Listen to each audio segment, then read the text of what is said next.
This world is an illusion, Exile. The megalomaniacal man named Dominus is the final boss of Path of Exile 1's third act. Essentially, he is the reason we, the Exiles, struggle to survive in the wilds and loose civilization of Wraeclast. Who was he before his fatal fight atop the Scepter of God? Why did he banish us to Wraeclast? How did he become such a villain on these dark shores? This is RJ. Welcome to another Path of Exile video on Talkative Triceratops. In this video, we will delve into the character of Dominus, from his pious beginning to his nightmarish end. Enjoy. Dominus enters the world of Path of Exile after the disappearance of High Templar Venarius, a man we'll speak of in good time, when he becomes the next High Templar. In this position, High Templar Dominus tops the Order of the Templar, the theocracy that presides over Oriath. As a leader, many believe he would dismantle the pursuits of his predecessor, as he said so publicly. While he may have spoke the truth at the time, he soon became enveloped in the darkness of the world. Quietly, he requests a mechanically skilled Templar named Cassia to investigate virtue gems, but she refuses and is banished to Wraeclast soon after. Concurrent with the Cassia spout, High Templar Dominus attends the final meal of a witch condemned to death in Oriath. There, he learns of the horrifying but enlightening and enticing sphere of thaumaturgy and all it might achieve.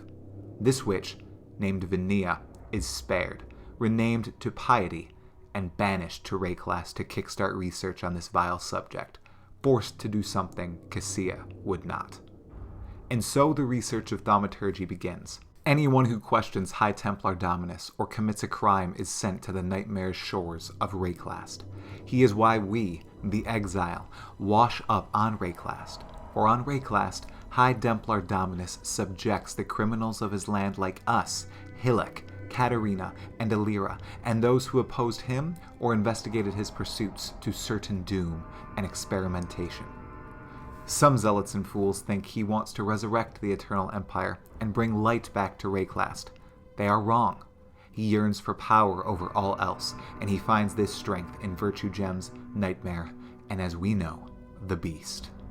Starting in Sarn with the help of his beloved Piety, High Templar Dominus experiments on many exiles, slaves, and so-called enemies of God, who, in truth, are foes of the High Templar. He hires out Aramir to read the thaumaturgical documents and lost lore of the Eternal Empire, and Captain Fairgraves to recover lost artifacts. Some of these are of the Val and brought to Theopolis. To ensure safe, quick connection between Highgate and Theopolis, he even has a teleporter crafted. Across Wraeclast, he commands the Ebony Legion, blackguards and religious maniacs, to scour the land for more lost secrets. He sets a man named Gravicius as their general and rewards them greatly with the blessing of God. The man seeks to strengthen his grip on all the powers that be in Wraeclast, so eventually he can rule over all. But as his might amplifies in Wraeclast, he loses his political capital in Oriath, where a rival named Avarius rises up to rule through the conquest of the Karui. It matters not. Piety's experiments grow greater as she comes to understand the works of Malachi and his apprentices, and his rise to prominence nears. Together, High Templar Dominus and Piety murder masses of exiles and continue their mastery of virtue gems and nightmare. These virtue gems are the gems we socket in our equipment and pose the greatest threat to all. For when they are melded with the living form, they become thaumaturgical, mighty weapons.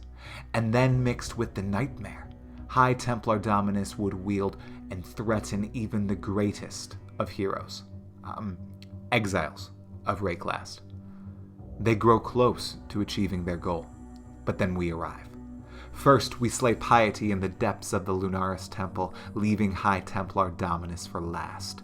The thaumaturgist dead, we travel to the pinnacle of the Scepter of God and confront the madman for the first and final time.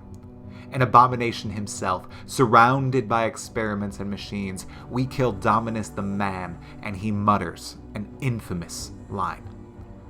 Quote, "This world is an illusion, Exile. End quote. And then he emerges as Dominus the Ascendant. In this magnificently terrifying form, we combat him amidst rain and blood and gore. Ultimately, we are victorious, and High Templar Dominus collapses in a pile of his own blood, gone from this world. Alas, not long after his demise, his impact continues to catapult all of Wraeclast into further chaos and darkness. But it's okay. He brought us here. He made us who we are today. He made us an exile. And for that, we thank him. Ultimately, he failed in his pursuit of greatness and mastery of nightmare and virtue gems, but unleashed greater powers and spurred greater people to action. That's the brief story of Dominus and Path of Exile. Let me know, did you know any of this before watching this video, or is everything new to you? I know some people don't pay attention to the lore of Path of Exile, but they should. At least a bit. This is RJ. Thanks for watching another Path of Exile video on Talkative Triceratops. If you enjoyed it, please like, subscribe, share, and leave a comment below. I'd love to hear your thoughts on this topic. Brief but interesting fact for those of you who stayed until the end of the video. On your first playthrough of Path of Exile, you may not play as the Scion. First, you must save her from the Scepter of God and High Templar Dominus. We save her moments before Dominus surely will experiment on and corrupt her with nightmare.